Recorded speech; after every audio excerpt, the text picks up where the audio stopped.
매주 목요일 경제 브리핑 시간입니다. 이 시간은 격주로 한국은행 대구경북본부 연결해서 이 경제 정보에 대해 알아보는 시간이죠. 네, 오늘도 한국은행 대구경북본부 박지원 팀장님 전화로 만나보겠습니다. 팀장님 안녕하십니까? 네, 안녕하세요. 네. 자, 오늘 어떤 내용 알려주시겠습니까? 네, 오늘은 중앙은행 디지털 화폐라는 조금 색다른 내용을 준비했습니다. 중앙은행 디지털 화폐는 영문으로 센트럴 뱅크 디지털 커런시, 영문 약자로는 CBDC라고 하는데요. 네. 이 용어가 등장한 것도 비교적 최근 일이고 아직 관련 연구만 진행되는 단계이기 때문에 낯설게 음, 느껴지실 수 있습니다. 네. 이 몇 년 전부터 비트코인이나 이더리움 또 도치코인 같은 이 암호자산 투자가 확산이 되면서 중앙은행 디지털 화폐죠. 말씀하신 CBDC도 같이 언급이 됐던 것 같아요. 네, 지금은 암호자산 또는 가상자산이라는 용어로 주로 불리지만 비트코인이 국내에 알려진 후 상당 기간 동안 암호화폐나 가상통화라고 불렸습니다. 특히 이 화폐, 통화라는 명칭 때문에 각국의 중앙은행이 발행한 중앙 집중화된 법화를 대체할 수 있는 탈중앙화된 결제수단으로 관심을 모았었습니다. 그렇지만 암호자산은 가격 변동성이 매우 높아서 결제수단으로 기능하기 어렵다는 인식이 일반화됐고 주로 네. 투자수단으로 거래되고 있습니다. 그 과정에서 비트코인과 블록체인, 음, 분산 원장 기술에 대한 관심이 확산되면서 중앙은행의 디지털 화폐에 대한 연구가 본격화되는 계기가 되었습니다. 네. 이 암호자산과 어떤 부분이 다른지 좀 더 구체적으로 알아보도록 하죠. CBDC에 대한 설명을 좀 더 해주시겠습니까? 네, 먼저 CBDC 개념에 대해서 말씀드리겠습니다. CBDC는 중앙은행이 발행하는 디지털 형태의 화폐를 말합니다. 네. 그런데 아직은 이런 기본 개념을 제외하고는 구체적인 활용 목적이나 설계 및 운영 방식에 대해서는 다양한 의견이 존재합니다. CBDC 구현 방식으로는 다수의 거래 참가자가 동일한 거래 기록을 관리하는 분산 원장 방식과 중앙은행이나 은행이 거래 정보를 보관 관리하는 단일 원장 방식이 모두 논의되고 있습니다. 또 운영 구조는 CBDC 발행, 환수, 유통 업무와 대고객 서비스 제공 역할을 중앙은행과 금융기관 간에 어떻게 분담하느냐에 따라서 직접형, 간접형, 수납형, 중개형 등으로 나뉩니다. 네. 주요국 중앙은행들은 CBDC 설계 및 운영 모델에 대한 결론을 내리지 않고 각 방안의 장단점을 분석하고 점검하는 연구를 진행하고 있습니다. 네. 이 중앙은행이 발행하는 점만 다르지 비트코인 같은 암호자산과 좀 비슷한 것 같은데요. 어떻습니까? 중앙은행이 발행한 지폐나 동전은 종이나 금속의 실제 가치와 상관없이 화폐에 표시된 액면의 가치를 법에 의해 보장받는다는 점에서 법화라고 불립니다. CBDC도 중앙은행이 발행하는 새로운 형태의 화폐로서 중앙은행의 직접적인 채무라는 점에서 지폐나 동전과 같은 법화와 공통점이 있습니다. 네. 법화와 1대1 교환이 보장돼서 일정한 가치가 보장된다는 점에서 내재 가치를 음, 규정하기 어려운 민간 암호화 자산과는 차이점이 있습니다. 네. 그렇군요. 자, 이 CBDC가 종이나 금속 동전이 아닌 전자적인 형태를 갖고 있는 현금이다. 이렇게 이해해도 되는 겁니까? CBDC가 구현되는 방식에도 여러 가지가 있기 때문에 일률적으로 말씀드리기는 어렵지만 CBDC와 현금이 상당한 차이점을 보일 수도 있습니다. 네. 예를 들어서 현금의 경우에는 익명성 때문에 누가 얼마만큼 보유하고 있는지 알 수 없고 중앙은행이 현금 보유자한테 이자를 지급할 수 없습니다.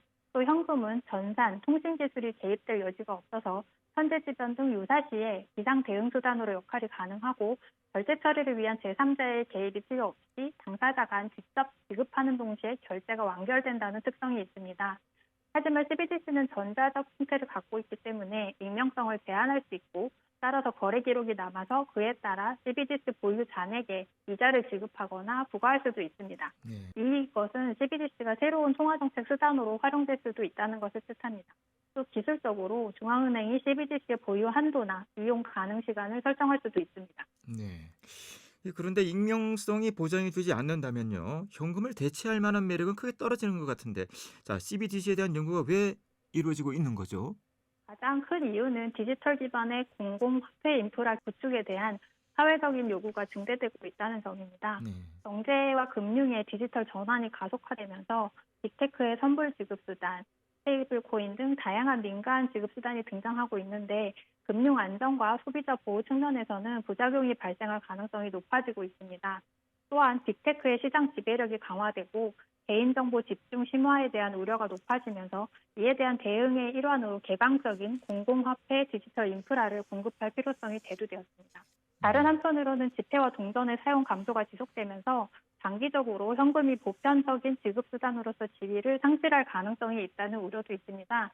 세후의 지급수단으로서 현금의 중요성은 유지되겠지만 디지털 경제의 발전에 따라 편의성과 안정성, 신뢰성을 갖춘 보편적인 디지털 지급수단을 마련할 필요성이 높아지고 있는 것입니다. 네. 이 디지털 기술 발전에 따라서 기존 화폐 시스템의 한계를 보완할 새로운 화폐 인프라가 바로 CBDC다. 이렇게 보면 되는 것 같습니다. 자, 실제로 이 CBDC 도입을 추진하는 나라가 있는지 궁금하고요. 또 우리나라도 CBDC 도입 계획이 있는지도 궁금하네요. 어떻습니까? 현재로서는 예금, 송금, 결제 같은 기본적인 금융 서비스의 보급률이 낮거나 적정한 비용으로 제공되지 못하는 나라의 중앙은행일수록 금융의 비효율성을 개선하고 금융 접근성을 높이기 위해서 CBDC 도입에 적극적인 입장입니다. 중남미, 아프리카의 일부 신흥시장국에서는 CBDC를 실제로 도입한 사례가 있습니다. 네. 중국은 실제 환경 시범 운영을 확대 실시하면서 주요국 중에 가장 적극적인 모습을 보이고 있고, 미국이나 영국, 일본 같은 다른 주요국 중앙은행들은 CBDC 도입 여부를 결정하지는 않았지만 CBDC 연구와 도입 준비 작업이 상당 수준 진척된 상황이고요.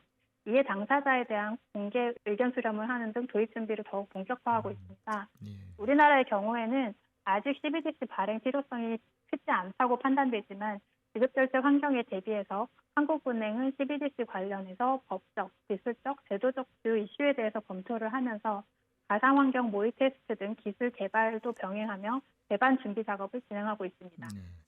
실제로 CBDC가 도입이 된다면요. 어떤 영향을 미치게 될까요? CBDC의 도입 파급 효과에 대한 논의는 이론적인 측면에 국한돼 있지만 CBDC가 도입되게 되면 거시경제 및 통화정책, 금융 시스템 전반에 상당한 영향이 있을 수 있습니다. 예를 들어서 예금과 대체 관계에 있는 CBDC가 도입되면 은행의 예금이 감소하고 그에 따라서 대출 기능이 약화될 수 있다는 지적이 있고, 지급 결제 서비스 측면에서도 민간 업체들의 점유율이 잠식될 수 있다는 우려가 있습니다. 네. 다른 한편에서는 CBDC 도입이 국제 통화 질서의 변화를 초래하거나 일부 신흥시장국 통화가 주요국 통화로 대체될 요인으로 작용할 수 있다는 견해도 있습니다. 그렇지만 향후 모든 중앙은행들이 CBDC를 도입할 것이라고 단언하기 어렵고, 도입을 결정하더라도 실제 발행까지는 상당한 시간이 소요될 것으로 보입니다. 따라서 CBDC 도입이 야기할 수 있는 부정적인 영향은 충분한 커뮤니케이션과 제도적 장치를 통해서 제거될 수 있다는 견해도 제기되고 있습니다.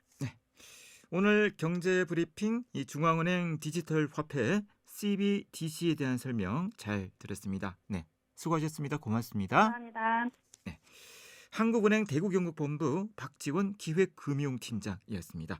계속해서 광미경 변호사의 법률 칼럼 이어집니다.